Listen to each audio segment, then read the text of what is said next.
Hi guys, welcome back to my another video. आज हम देखेंगे प्यूरिफिकेशन ऑफ ऑर्गेनिक कंपाउंड। ये वीडियो देखने से पहले अगर आपने पहला वीडियो नहीं देखा है how to start organic chemistry का, तो ये पार्ट 2 है। पहले आप देख लें इसका intro part how to start organic chemistry का, तब ये वीडियो देखें प्यूरिफिकेशन ऑफ ऑर्गेनिक कंपाउंड। आज हम लोग देखेंगे यहाँ पे प्यूरिफिकेशन ऑफ ऑर्गेनिक कंपाउंड में कि क्या क्या मेथड्स होते हैं प्योरीफाई करने के ऑर्गेनिक कंपाउंड के। चलिए स्टार्ट करते हैं।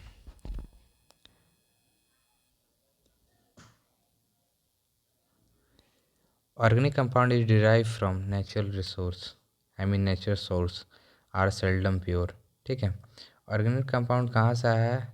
इससे आया, सेल्डम प्योर से, जो कि बहुत कभी कभी पाया जाता है। एक्चुअली में सेल्डम का मीनिंग होता है समटाइम्स।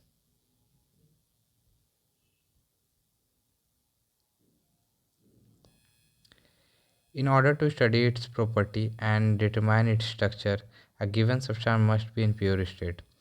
जो भी ऑर्गेनिक कंपाउंड जब हम लोग पढ़ते हैं तो उसको ज़रूरी होता है क्या, प्योर स्टेट में रहे।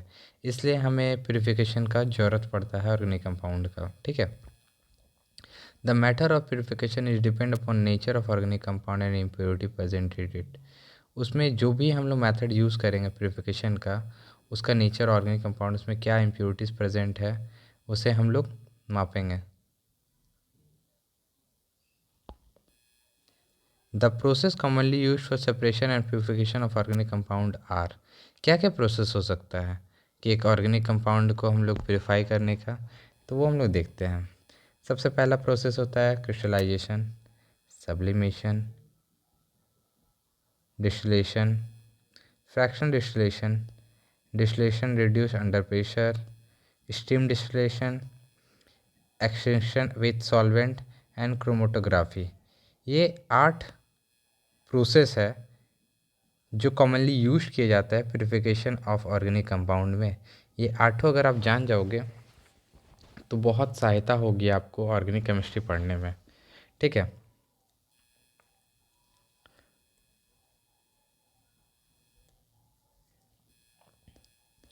आगे देखते हैं। आज हम लोग टॉपिक डिस्कस करेंगे, इसमें 8 में से एक डिस्कस करेंगे क्रिस्टलाइजेशन का। ओके, आइए देखते हैं क्रिस्टलाइजेशन क्या होता है। Crystallisation, this is a process most commonly for preparation of solid organic compound. Crystallisation में जो ये है ना, हम लोग क्रिस्टलाइजेशन का मतलब कि एक सॉलिड, इसका मतलब है था सॉलिड, कि हम लोग इसमें जो प्यूरिफिकेशन करेंगे सॉलिड ऑर्गेनिक कंपाउंड का। Okay, the impure solid dissolve in minimum volume of suitable solvent. ठीक है, the impure solid dissolve in minimum volume of suitable solvent. एक यहाँ पे आप डाटा देखोगे, ये पूरा डाटा देखो, यहाँ पे मैंने छोटा सा एक डाटा बनाया है, इसमें पूरा प्रोसेस दिखाया है कि क्रिस्टलाइजेशन होता कैसे है एक्चुअली में। ओके, देखिए सबसे पहले हमारे पास इम्प्योर ऑर्गेनिक सॉलिड है। ठीक है, इम्प्योर ऑर्गेनिक सॉलिड है, उसको हम क्रिस्टलाइजेशन करते हैं, वो प्योर ऑर्गेनिक सॉलिड में कन्वर्ट हो जाता है। तो ये तो डायरेक्ट कन्वर्ट होता नहीं होगा, इसके अंदर का कुछ ना कुछ तो प्रोसेस चलता होगा भाई। तो सबसे पहले ऑर्गेनिक सॉलिड, एक सेकेंड, हाँ, इम्प्योर ऑर्गेनिक सॉलिड को जब हम हीट करेंगे, देखिए ऑर्गेनिक सॉलिड लिए हैं तो ऑर्गेनिक सॉल्वेंट लेना होगा। ठीक है, ना कि हम लोग इनऑर्गेनिक ले लेंगे, क्योंकि लाइक डिजॉल्व लाइक का यहाँ प्रोसेस चलता है कि अगर ऑर्गेनिक सॉलिड लिए हैं तो ऑर्गेनिक सॉल्वेंट ही लेना पड़ेगा। तो ऑर्गेनिक सॉल्वेंट में क्या, वैसा सॉल्वेंट जिसमें इम्प्योरिटीज़ हमें अलग से, हाँ, तो हमें ऐसा एक सॉल्वेंट चाहिए जो कि इसके साथ ऑर्गेनिक इम्प्योर ऑर्गेनिक सॉलिड के साथ कंपाउंड तो सॉल्युबल होना चाहिए। जैसे ये कंपाउंड सॉल्युबल है मगर इसका इम्प्योरिटी इनसॉल्युबल है। अगर इसका इम्प्योरिटीज़ इनसॉल्युबल नहीं होगा तो हम लोग प्योर सॉलिड सब्सटेंस कभी पा ही नहीं सकेंगे। ठीक है, तो ऑर्गेनिक सॉलिड ये सॉरी इम्प्योर ऑर्गेनिक सॉलिड में हम लोग जब हीट करेंगे तो हमें एक हॉट सॉल्यूशन मिलेगा। ठीक है, ये नॉर्मल रूम टेम्परेचर पे नहीं हो सकता, इसे हीट करना ही ज़रूरी है। अगर हीट नहीं करेंगे तो ये कन्वर्ट हॉट सॉल्यूशन में नहीं होगा। फिर हॉट सॉल्यूशन को हम लोग क्या करते हैं, फिल्ट्रेशन करते हैं। फिल्ट्रेशन में क्या होता है कि जो इम्प्योरिटीज़ है वो बाहर आ जाती हैं।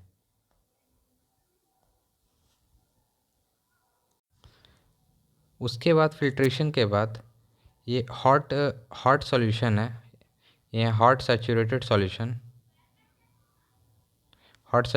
सॉल्यूशन को हम स्लोली कूल करते हैं।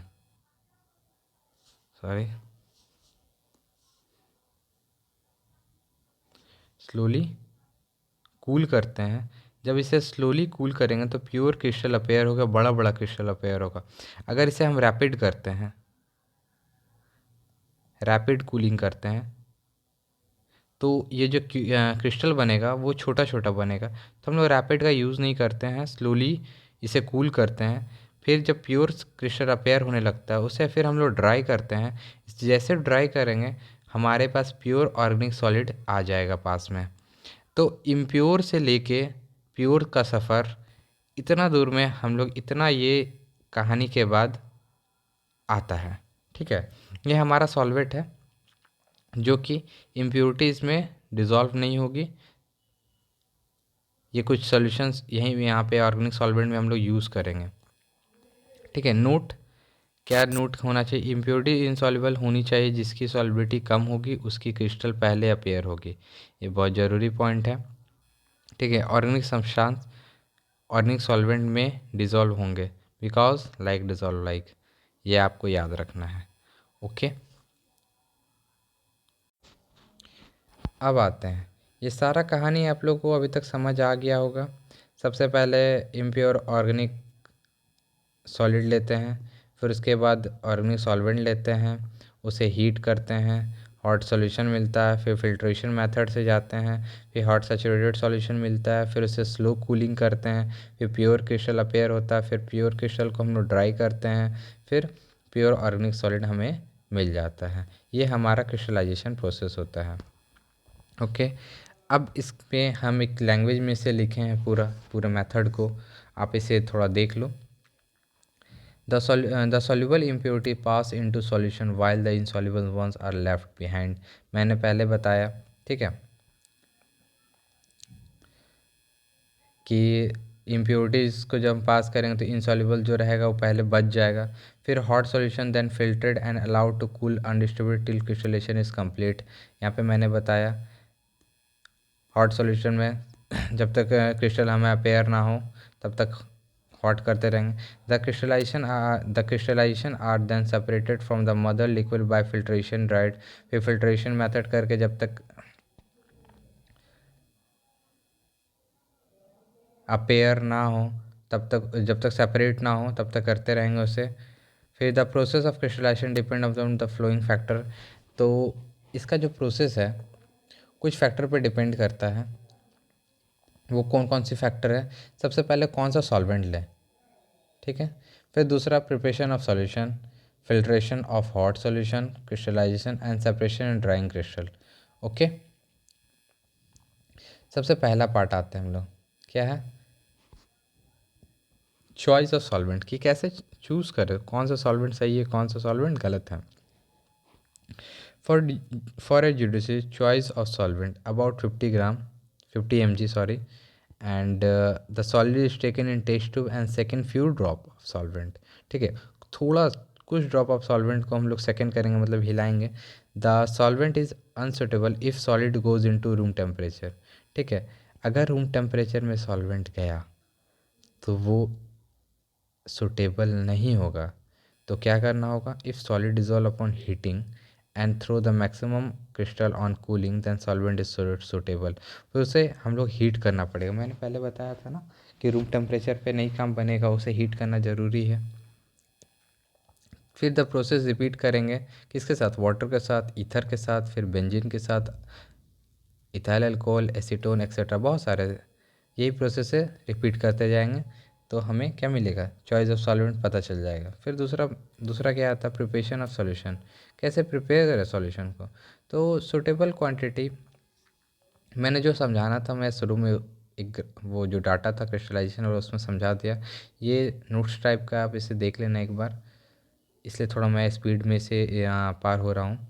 A suitable quantity of solid substance is taken in conical flux, ठीक है, कॉनिकल फ्लक्स में लेंगे, आप फिल्ट्रेट करेंगे रिफ्लेक्स कंडेंसर के साथ। फिर small volume of solvent selected in step 1, जो हम लोग स्टेप 1 में लिए थे। फिर also placed in a flux. The heating may be done on water or wire gauge according to solvent, low boiling or high boiling. फिर तीसरा क्या आएंगे, फिल्ट्रेशन हॉट सॉल्यूशन, जो मैंने बताया कि फिल्ट्रेट करेंगे हॉट सॉल्यूशन में जो कि हमको सेचूरेटेड सॉल्यूशन मिलेगा, एंड उसे वहाँ पे स्लोली हीट स्लोली क्या करना है, स्लोली कूल करेंगे एंड हमें प्योर क्रिस्टल दिखने लगेगा, ठीक है। फिर आएगा क्रिस्टलाइजेशन का लास्ट नॉट क्रिस्टलाइजेशन। फिर हम लोग जब crystallisation, the hot filter is allowed to cool understood break the pure solid substance separate the crystal, ठीक है, दोनों अलग हो जाएंगे। फिर सेपरेशन होगा and drying the crystal, crystal को ड्राइंग करेंगे, फिर प्योर ऑर्गेनिक सॉलिड हमें प्राप्त हो जाएगा। प्राप्त मतलब मिल जाएगा, वही पूरा लैंग्वेज में ये लिखा गया है। एंड यहाँ पे क्रिस्टलाइजेशन आपका कंप्लीट होता है। एंड मैं थोड़ा यहाँ पे फास्ट हुआ क्योंकि मैंने जो समझाना था एक्चुअली में वो मैंने समझा दिया। बाकी ये लैंग्वेज लिखा हुआ है, इसे आप पढ़ लेना, बड़ा इजी लैंग्वेज है, टफ नहीं है। एंड यहाँ तक आपको वीडियो पसंद आया तो ज़रूर लाइक करना। एंड कुछ गलतियाँ हुई तो ज़रूर कमेंट करके बताना, बट गलतियाँ हुई नहीं होगी। थैंक यू अ लॉट, मिलते हैं नेक्स्ट वीडियो में। चैनल के साथ बने रहें प्लीज़, चैनल को लाइक शेयर सब्सक्राइब करें। एंड जो भी वीडियो पे, अगर आपको कोई भी टॉपिक पे वीडियो चाहिए होगा तो प्लीज़ कमेंट करें एंड कांटेक्ट करें इस ईमेल आईडी पे।